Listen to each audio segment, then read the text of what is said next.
Before this all happened, Maddie was sort of your typical crazy 4-year-old with a twin sister. We watched movies, we swam a lot, we played tag, we went to school together. We did mostly everything together. When Maddie was 4.5, she came down with the H1N1. During the time she was in the hospital, she had a cerebral hemorrhage. When I was told Maddie got the flu, it was really heartbreaking. Most of the 8 months that Maddie was in the hospital, she was in the ICU. When Maddie came home from the hospital, she couldn't sit up, she couldn't talk. She couldn't roll over. Those were all the things that we started working on once we were home.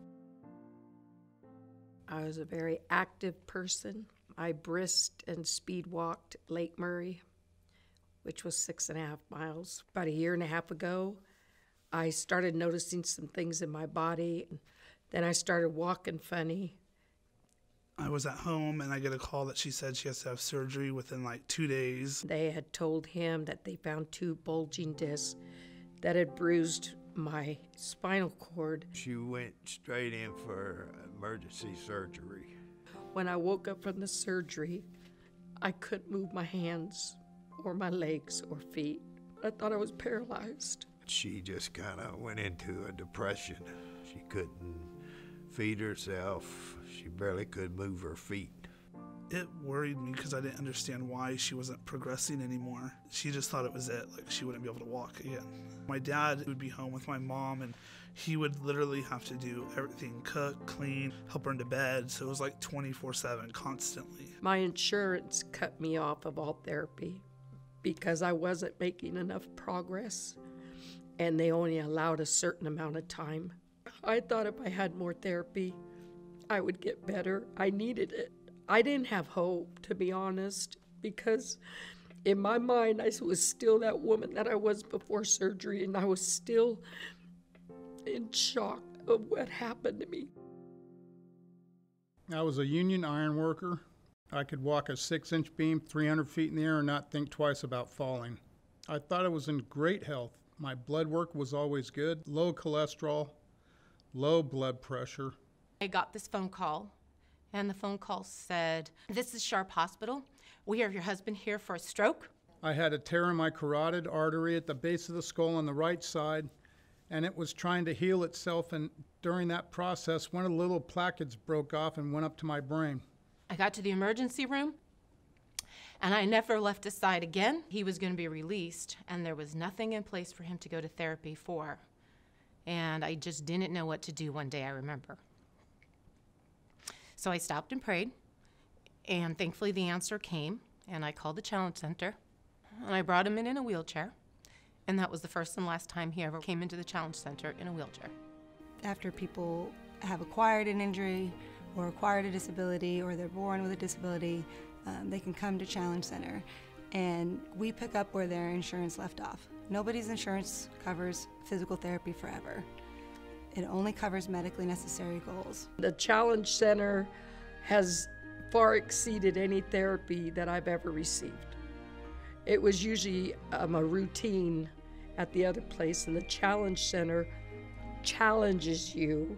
It's not an easy center, it's the Challenge Center. Like when I first came in here, I was like, these people are really hard. And so when I left, I looked at her and I was like, this is the place that's gonna be able to help you walk. And she felt the same way. They ask you your goals. They work with you on meeting those goals. They don't give you no slack. And that's what I needed.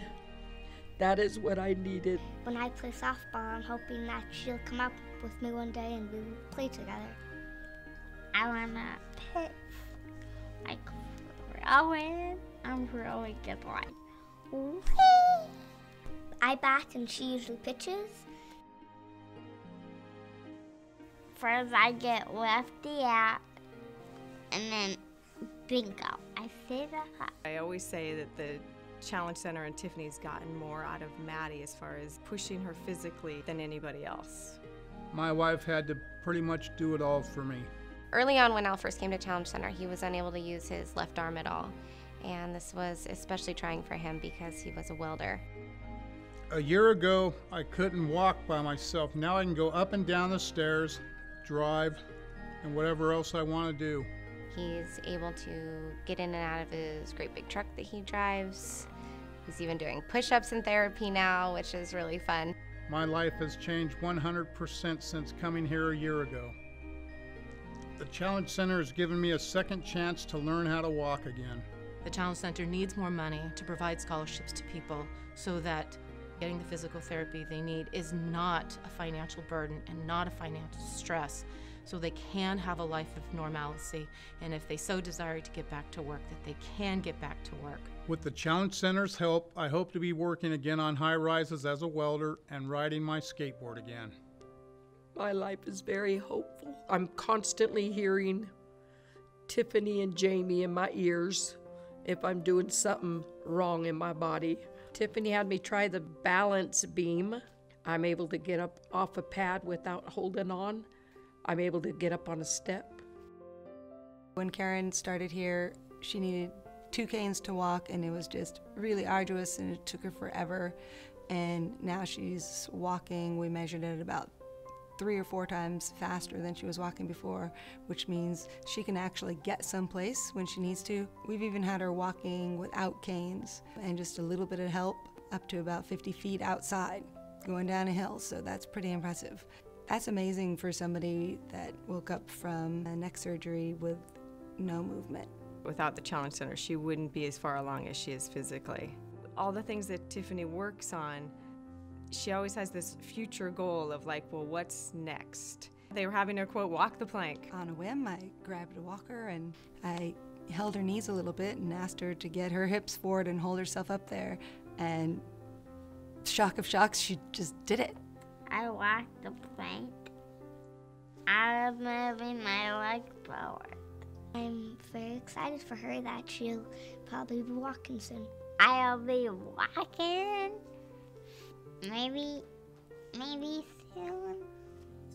Going to Sound Center is awesome.